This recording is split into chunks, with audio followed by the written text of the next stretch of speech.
So it's all to play for still. I think so. Do you want to bet against us?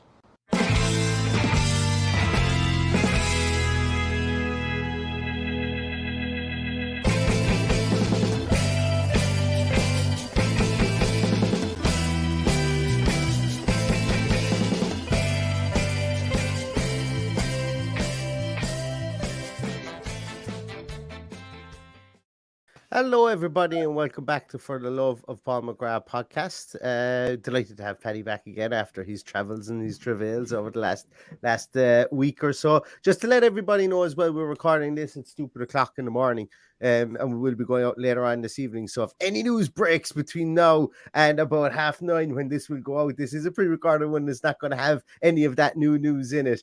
So I do apologize about that. But as I say, I'm delighted to have Paddy back on the podcast and back from Malta, and I'm sure you're absolutely delighted to be back to the flog and rain, Paddy, that happened yesterday. Aren't I just? You just can't get a better welcome back to this country than torrential downpour. Yeah, and that coupled with the fact that we haven't had any water in the house since we came back. Oh, so we've just had a nightmare. So it's off to the gym for a shower and the laundrette to wash all the holiday clothes. And yeah, I might sit in this shirt for the week for work, but we'll worry about that when the time comes. Yeah, God bless working from home. God bless. Yeah. From home. So they started working this morning. So hopefully that's the start of everything sorting itself out. Excellent. And look, I know that you've been away for a while, and there's been a couple of people who've messaged me, and they've really wanted to get your thoughts, because I came on and I kind of spoke after the United game. I haven't really given my thoughts much on pre-season, just in the individual games that we've seen. But obviously, Mark Holmes from the Aston Villa fan down in Australia went to all the games, and we started kind of talking about what way preseason has gone so far. Should we be high, or should we be a bit cautious about maybe how the team is going? And it kind of got me thinking afterwards that there is no better person, I think, that would have formulated some red hot takes than yourself, Paddy, with regards to that. So we're going to get on to that in a moment, but we're going to start off nice and fluffy. And we haven't even talked about the away jersey, Paddy. I don't think I expected the away jersey to be as nice. How do you find it? I'm going to reserve a little bit of judgment till I touch and feel it when I get over for the Everton game, but I wasn't too impressed with the away jersey. I thought it's very like the one we had the year that we stayed up. I know everyone remembers the green one that we wore on this day 3 years ago or 2 years ago when we stayed up, when Jack did the famous fingers in the ears. But the blue one that year I thought was very like the one we have this year. But it was a little bit safe compared to the home kit, which has really grown on me. Haven't seen it on the players for the last 2 weeks. So, a little bit safe, a little bit plain. But I think up close, from what everybody's saying, I might change my mind.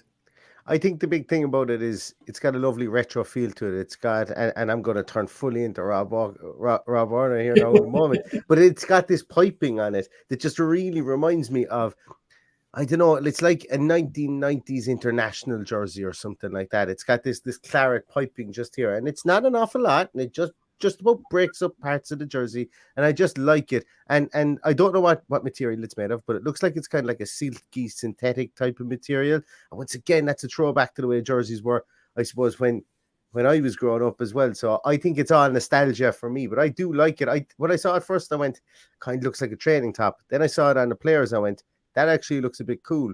But once again, everything looks cool when you've got a six pack or when you're flying fit. But how will it look on the portly gentleman is at the top of everyone's list, I think, at the minute. Well, specifically the portly gentleman. But it's I like it. I like the combination of blue and the claret shorts.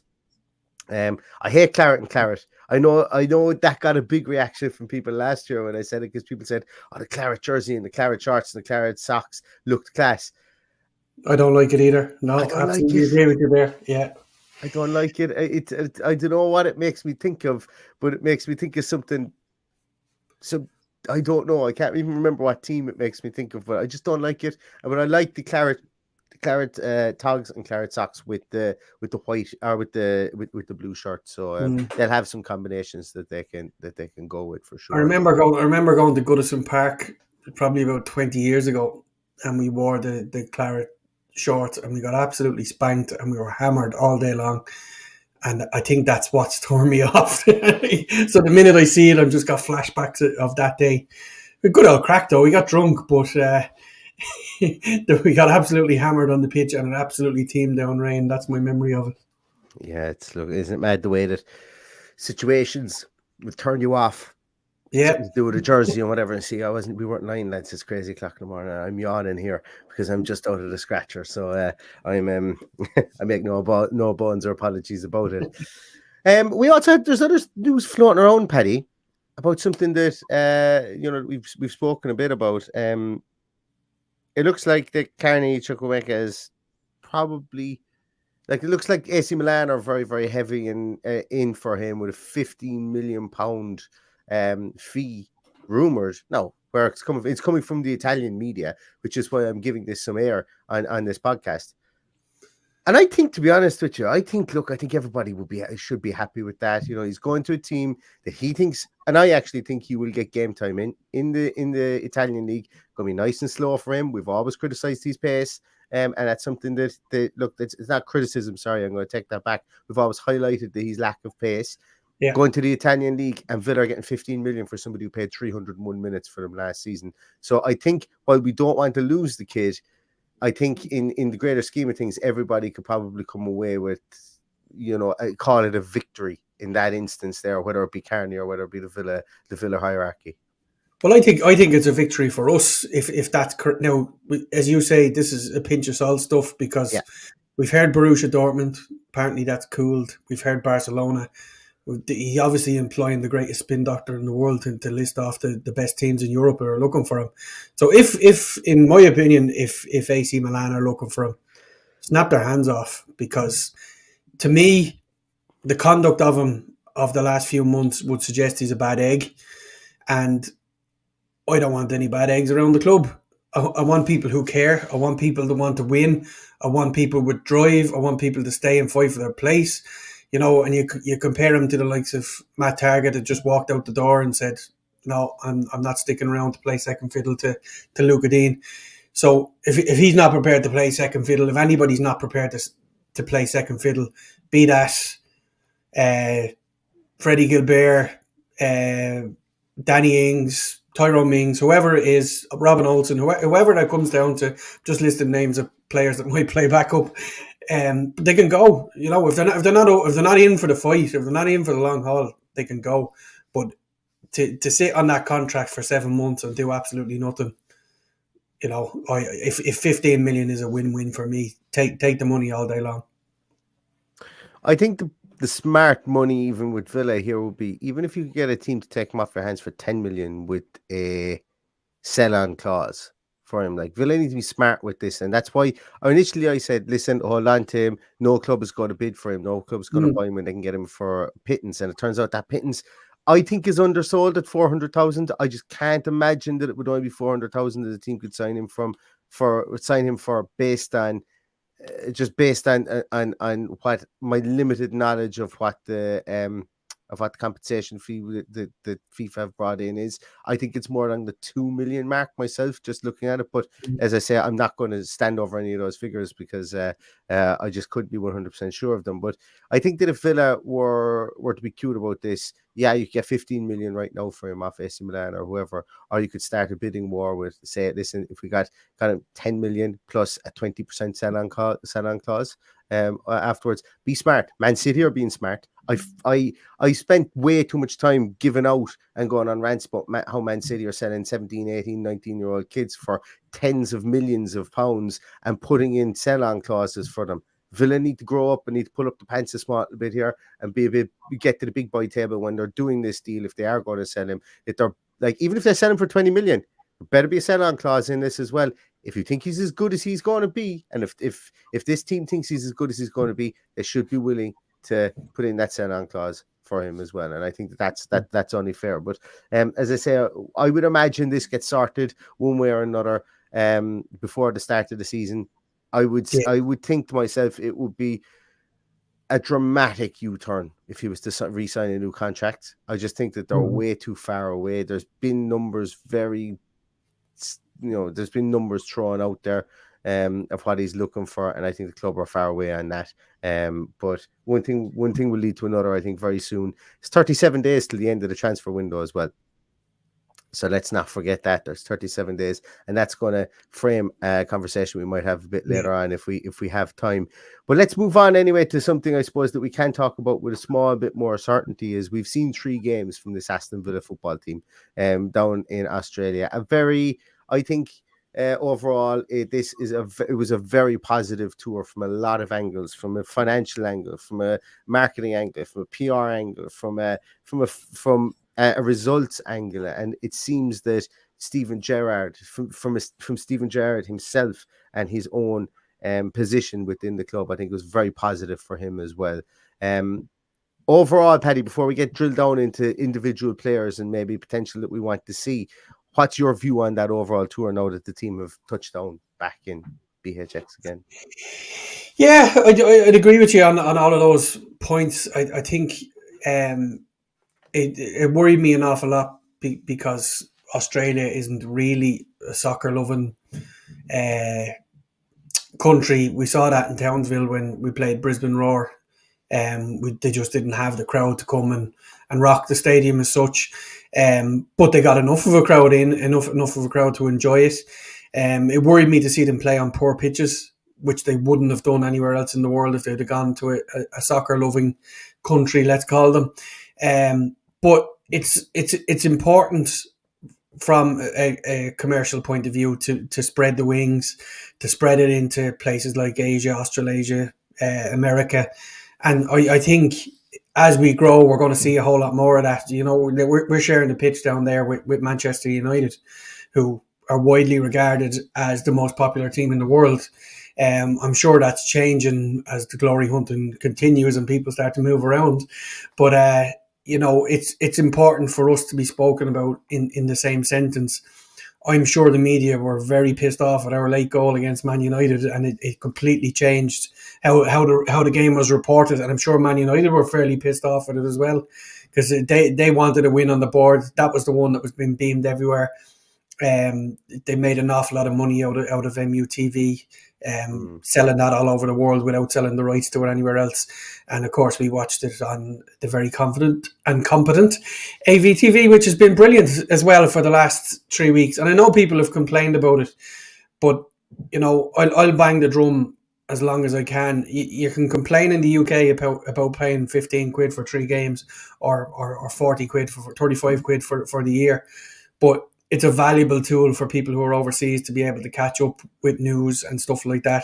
And I think they've done a remarkable job of broadcasting. Now, I didn't watch the Leeds game live. I only watched the highlights because it was on at stupid o'clock in the morning and I was on my holidays, and I think I might have been divorced Fair weather Fed alert, lads.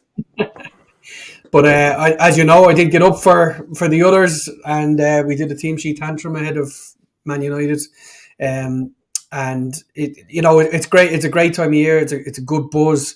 For people like Mark that you had on the podcast the other day, the opportunity to be you call him an expat from Ireland, but there's hundreds of thousands of expats from the UK who are also down there who have this opportunity to watch their favourite club play on their soil. And when they came to Ireland, it was absolutely huge for us back in the early part of the last decade, to play Bohemians, to play Shamrock Rovers, and the buzz that created for our Lions club alone. So there's a lot of positives in it. There's a huge market down there that's untapped. Hopefully we've tapped into it and got a whole new range of followers from all walks of life down there. I particularly enjoyed the video of Gerrard going in and taking the young lad out of school and bringing him to training. I thought that was fabulous. I thought it was great. It was great that you could see even the culture of how the boy was dressed in school with his hat, like his Crocodile Dundee hat on in school, was good crack. So I think all these things are all feel good factors that spread around the world. There was a lovely video for the launch at the away strip, which incorporated all the Lions clubs around the world. We saw some familiar faces that you may have seen on this podcast, including Ross from South Africa, Simon from Chicago, Brett Bates in Toronto, Ricky Leong in California. So it just shows that the club is going global, and it's just magic that the internet, the one good thing that social media does is it brings us all together and allows us to all see these magical occasions taking place.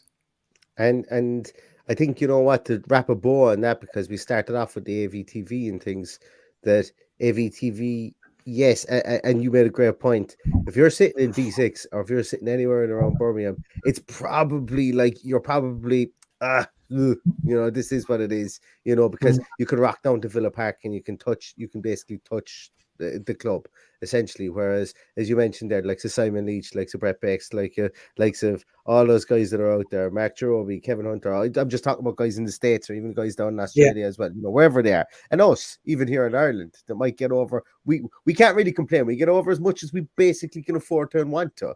Essentially. But for other people, it's a 3-year savings trip. And that AVTV piece is very big, because until Villa start winning the leagues and things like that, the media aren't going to cover us as much as will satisfy their love for the club and our love for the club as well. So it's going to be it's a situation where AVTV will bridge that gap. Sorry about that. That could be your water. That could be your fella coming to fix your water now any minute. But yeah, so the AVTV kind of bridges that gap, and it kind of keeps people involved and it keeps people kind of connected with the club in that way as well when they're far flung across the world. And look, one big club mentality, well then global mentality is big club mentality. So that is all part of I suppose the financial web that football now weaves around the world as well, which is something for a completely different podcast. So let's focus on the actual first team squad that we had, or the squad, should I say, that we brought out there, Paddy. And we won't spend too long on this because it could be all thrown up into the air against Rennes as well at the weekend, which we will be doing a team sheet tantrum and a post-match for as well. So keep an eye out for that. And we're going to wait until after the Rennes game to do our pre-season preview, because I personally think that we ain't seen nothing yet with regards to, I suppose, like everybody was thinking, against United, that's the team that's going to go against Bournemouth. I don't know. So, and I think we could potentially see maybe outgoings on loan and stuff over the next few days now that people are back in Birmingham. But let's talk to me, Paddy, about if I was to ask you for 3 players who you think didn't do themselves any favours at all on this tour, who would be the 3 that come to your mind? It's a difficult enough question. I think there's a few. The first one I'm going to go with is Ollie Watkins. That might come as a surprise to people, but I think at a certain stage the work rate doesn't become enough. I think we need to see a finished product, and we're not seeing it. We spoke in this podcast when before the players came back into the building. Ollie Watkins, maybe it wasn't on the podcast, but I definitely spoke to you about it. Ollie Watkins was in Bodymore Heath with a special one-to-one training, working on its finishing, and they went to the trouble of sharing videos on this, and then he goes out and just hasn't produced it since. So I think his position is very much in trouble, and the one reason, and I'm sure you're going to ask me for 3 people who have done themselves immense favours. Yeah, but the main reason for Ollie Watkins is now looking over his shoulder is the emergence of Leon Bailey and how well that he has done throughout the pre-season and how much work he seems to have put in. Again, he was a guy who appeared to come back early because he played international football. He didn't need to be there, but he was there, which means he cares, which means we've seen another side of him, which makes me very happy and hope that he can stay fit and be the player that we signed, because as far as I'm concerned, throughout this pre-season, he's looked like and felt like a brand new signing for the club. So once he stays fit and stays on his feet and scores goals and does well for the club, I think he will be a new signing. And I know that's an awful cliche to use, but but if you're looking at the likes of Ollie Watkins, I think that's the one player he's looking over his shoulder going, oh shit, I'm in trouble here. this guy can score goals. He can score goals many different ways. So is he going to be the man that comes in and does my job up there? Anyway, that's Ollie Watkins. That's the one I think will people will probably be shouting at their screens going, I don't agree with you there or whatever. But I just believe he's given us everything he can give us. He's reached the ceiling. His finished article hasn't been there at this level. And I think if there was a striker to go out tomorrow, that striker would be Ollie Watkins. Who are the other two, Paddy? Number 2 is Freddie Gilbert. Yeah. I think it's blatantly obvious that, number 1, he's probably not been trusted by the hierarchy. Otherwise, we may have seen him play games.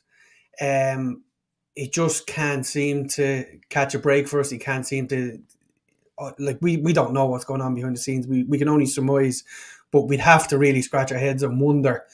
We always said we think there's a player in there, but I don't think the management team that are there think the same as we do. So I think he's on his way out. I think that's it for him.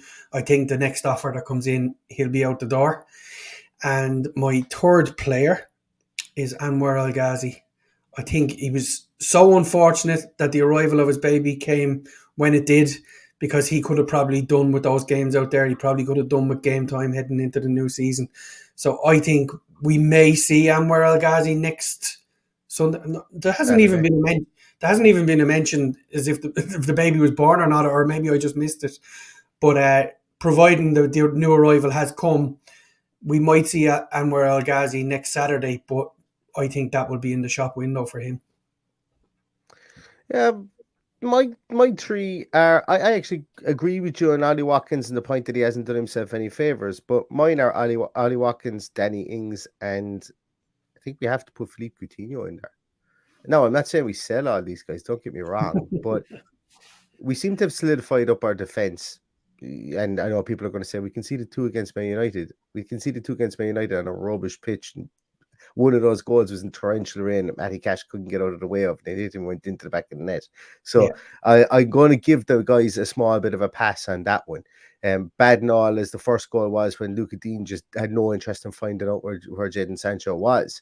And then obviously, as we said, Matty Cash scores no goal. But I think we looked a bit more competent in midfield and we looked a bit more competent in defence. Regardless of who we played, and when we get on to our 3 plus points, I think both of us will probably have the same man in there anyway for sure.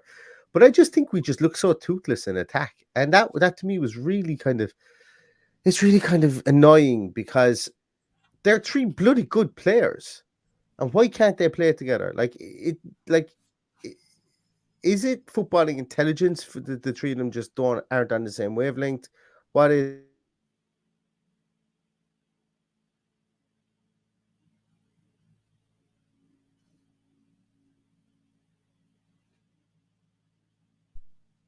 Did I go? Did you lose me there?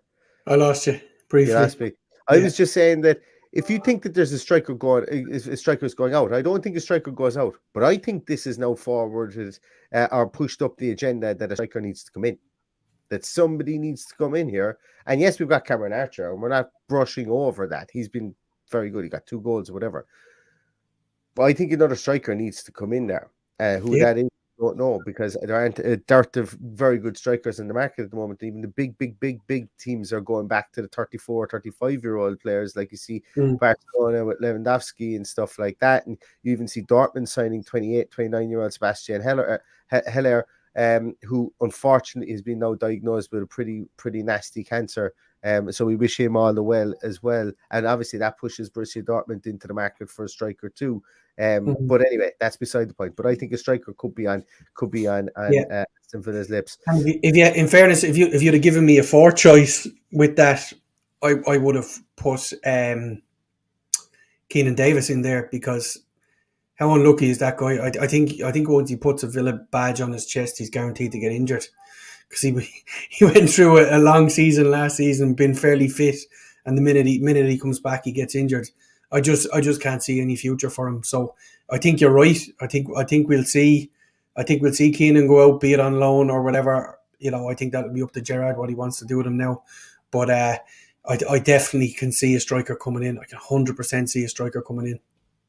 Give me your three. I don't know. I put up 4 fingers. Give me your 3 people who excelled. You think over the course of the preseason so far? Well, I think you have to give a special mention to Cameron Archer because he always takes his chance, and albeit, and I'm glad I mentioned this previously because if you watch that game against Brisbane Roar, for me it was like watching Celtic or Rangers play a game against any other team in the league other than themselves. It was a team parking the bus. It was a match where you had to try and break him down. And where was Cameron Archer during that time? He was lost on the edge of the box, not picking up any ball. So that's why when all that rumours were coming out about him playing for Rangers, that I didn't want it. And I hope that was a perfect example because I got an awful lot of stick over it. People sent me a lot of DMs saying I was this, that, and the other. So I rest my case on that one because he was anonymous. But when the ball came to him, back of the net, that's what he does. Another one, I think, is probably the same one as you, is Emiliano Buendia. I just don't see a way we can start the season without him in the team. I think he's absolutely world class. I think we've got an absolute banger on our hands. And I think it's a huge thing now to see how we go about fitting him and Coutinho in together, as you previously mentioned. So that's the main 2 for me. The other person who's sorry, I've forgotten the question. You said how I had excelled over the. Yeah, a third one's a difficult choice because you're looking at a lot of players who had decent enough time on the pitch. Excelled, probably a difficult one to make. I want to give a special mention to one player, and I think if his feet were a bit better, we wouldn't have him at all, and that's Robin Olsen because his saves were good. I think the players themselves seem to have a lot of faith in him. They gave him those balls back on the bad pitch. Unfortunately, his kicking isn't great. I think he's going to be a Mark Bosnich type player, but that's something they can work on, hopefully. Kane Kessler-Hayden, when he got his opportunity, Matty Cash, Luca Dean, never let us down. I think the huge problem child now is deciding who plays in midfield for Stephen Gerrard, and hopefully he can work that out sooner rather than later. Yeah, my 3 plus points I think of the off-season, of the preseason so far, are Diego Carlos looks like he's advertised. He's a big brute of a man. He stood up to Patrick Bamford. That's just me being frivolous. But, when at the start of the United game there was one passage of play whereby nobody wanted to take control of it. And in the penalty area, he not only stopped the pass through to I think it was Martial, but then went in front of him and he had to do this little lunge kind of kick and he got it out of play. So he's no nonsense. I'm beginning to really warm to Diego Carlos. I think Callum Chambers has had a fantastic off-season so far, fantastic pre-season so far. And Paddy, I knew you were going to love that one. And I'm also going to give a shout out. Look, I'm going to give a shout out to Morgan Sanson as well. You mentioned Kane Kessler-Hayden, so I'm just going to mention somebody different. But Morgan Sanson, I think that game against United, albeit against a bunch of kids in the second half, he's somebody who needed to have a moment that people could cling onto and latch onto. And could he still go out of the club? He absolutely could. But he drove on, himself and Douglas Luiz drove on and ran midfield in that second half. And in a game that we did come back from a 2-0 deficit. So fair play to Morgan Sanson.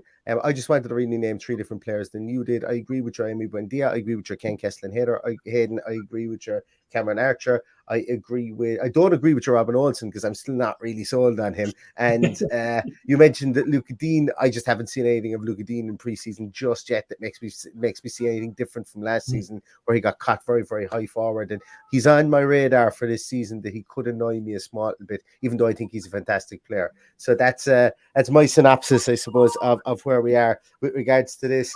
I think that is as good a place as any to leave the podcast. So coming up in a half an hour, and as I said, we'll be back with loads of stuff over the course of this week, and we're going to do I'm going to do a little bit of a Ren preview. I don't know if you're around, Paddy, but I'm going to do a little Ren preview. We will have a team sheet tantrum for Ren on Saturday, an hour before kickoff, an hour and 10 minutes before kickoff, as always. And we will have a post match for that. Then next season, we will have, next week, we'll have a look into the academy setup and what's going on there, and what has been going on there over the off season. And we will look forward then with a pre-season preview to the game, and then, or to the season, should I say. And then, Paddy, we'll be on to Bournemouth after that. So it's coming thick and fast over the next week. Content is going nowhere, and it's been a really lively off-season. Thank you so much to everybody that has followed us. Thank you to all our new followers. Thank you to people who are watching this and have never watched it before. If you could give this a thumbs up and you could subscribe to the podcast, we'd absolutely love it. We're going nowhere, and we're going to have a ton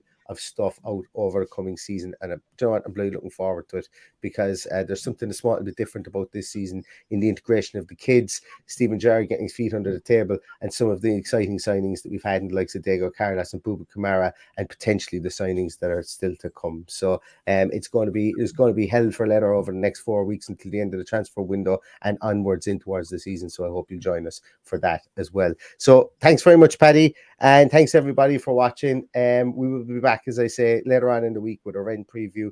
But until then, everybody stay safe, stay healthy, and all that's left to say is up the Villa. Up the Villa.